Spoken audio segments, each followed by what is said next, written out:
So what is going on, you guys? Welcome to the video. I'm so pumped to give you guys this today. We are at the Danville Tank Museum in Virginia. I'm so excited to give you guys some footage from here. So why don't we hop right on into it? I got some tank stuff to show you and some museum. And it is vehicle run day, so we should see some cool stuff. So see you guys then. So as we walk up to the museum here, guys, one of the first things you see is an APC.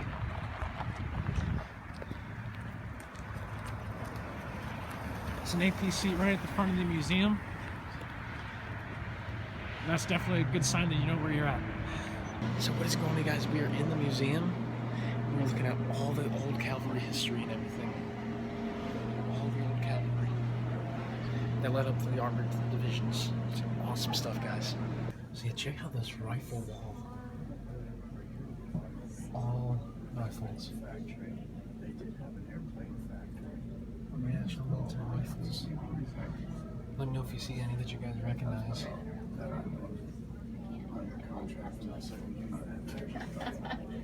All kinds. You can buy Romanian. And one Rams. If you get one that's all matching, they can actually be worth a fair bit of Type money. weapons. Everything is so awesome, you guys. All these rifles. Here's a tribute to Korea. Let's read that. The winter 1952. It gets cold there, guys. It gets cold. I can't imagine what these people went through. Crazy stuff. Let's check out these machine guns, guys. 50 caliber. A whole bunch of machine guns. There's BARs, 30 caliber machine guns. MG42 back there. A bunch of awesome machine guns from history, guys. So check this out, guys. M18 Hellcat. Some of you are probably very familiar with this tank. Fastest tank of World War II. 55 miles per hour. Fast tank destroyer. High velocity 76mm. Here's a German Pack 40. The 75mm gun. And here we got the Sexton artillery piece. And that one around the T-72. Russian made battle tank. Russian made battle tank. T-72. UH-1 Cobra attack helicopter. Try to get you guys a view of the cockpit. Check that out.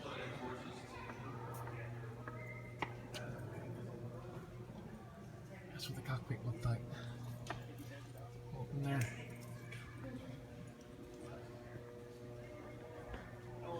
Cobra attack helicopter. Anyone want to buy a tank? They're about to run it.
since I'm here, I'll show you a couple of the vehicles they have. Look at this big thing.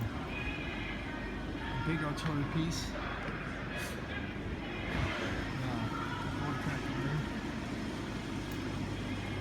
Amtrak. And this is one of the other vehicles on the run, that artillery piece. This is what the Marines use, there's M1 carbine. Cool stuff. Loading up the half track.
Next to this big one, taking that out back.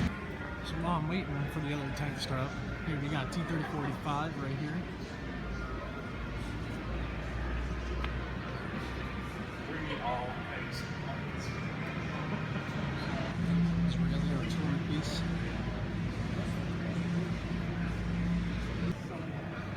M60 pattern.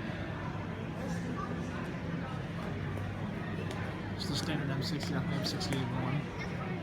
It's just the standard M60. And M60A3. With the modified gun.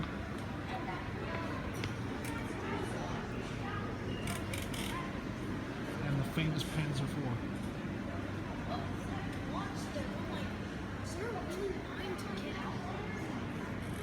Famous Panzer IV.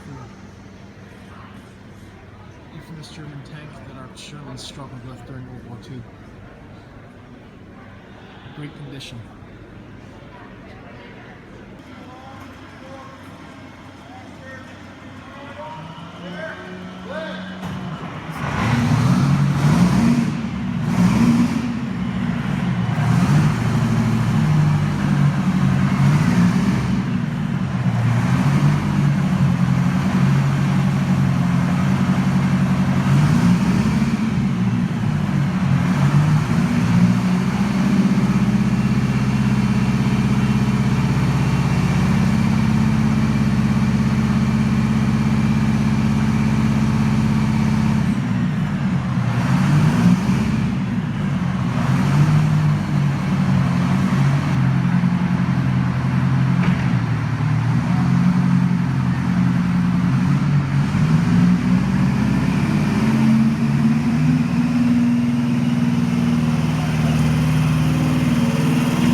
So can you guys give me like a brief 2-minute summary of what you guys do for a living and what you represent here today?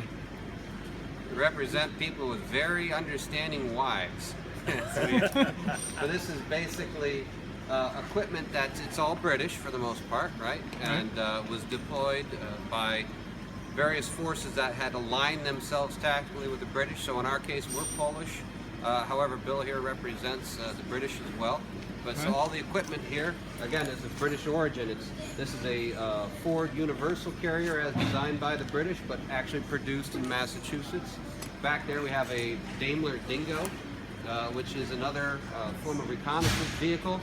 It had a notoriety of being able to go every bit as fast forward as it could in reverse. So 55 miles an hour forward, 55 in reverse. All the equipment we have over there, again, is of British origin.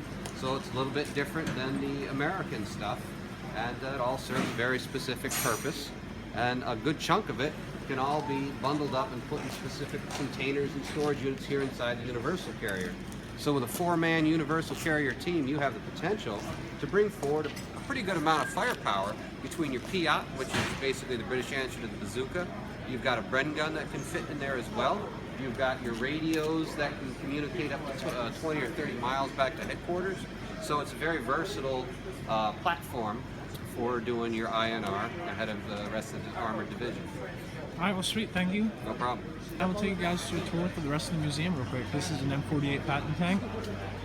And over here we have an M103 heavy tank developed in 1953, I believe. Look how massive that gun is. Look down the breech. Massive. 122 millimeter gun. Then here we got an M60A1.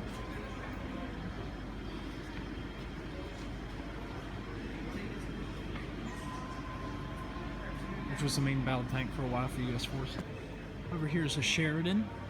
This armor was actually made of aluminum, not of steel plate. It was made of aluminum armor and alloys. So that's what that is. And right here we have an M4A3E8 76 HVSS, which is the nickname Easy 8. She's nicknamed Carmen, and she is the last one in existence from what I believe with the bulldozer attached to it. So this was an Easy 8 with the bulldozer attachment. Next to it we got an M47 Patton tank, second generation Patton tank. And there's the size of a shell for you. Attention museum visitors, history, So number 2. of Patton tank, and there is one of the shells. Full scale of the vehicle. Right here we have an artillery piece. I forget the name of it right now. I'll look it up real quick. It is the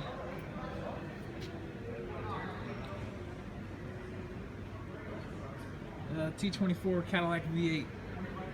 That's the engine. So yeah, we got an artillery piece here. This wackadoodle thing. Right here we have an M48 modified with M1 5mm machine gun. And over here, I'm sure most of you know this tank. This is the Russian T-54, which was their main battle tank for a while, used during the Cold War. And they got a tank from World War I. And here, my dad's favorite, the M41 Walker Bulldog light tank, the high velocity 76. So, M41 Walker. And over here we have an M5A1 Stewart, nicknamed Goofy on the side there, if you guys can see that. Another American light tank used during World War II. So yeah, that is the tank museum, guys. I was so excited to share all this stuff with you. I hope you enjoyed the video, and you guys have a great day.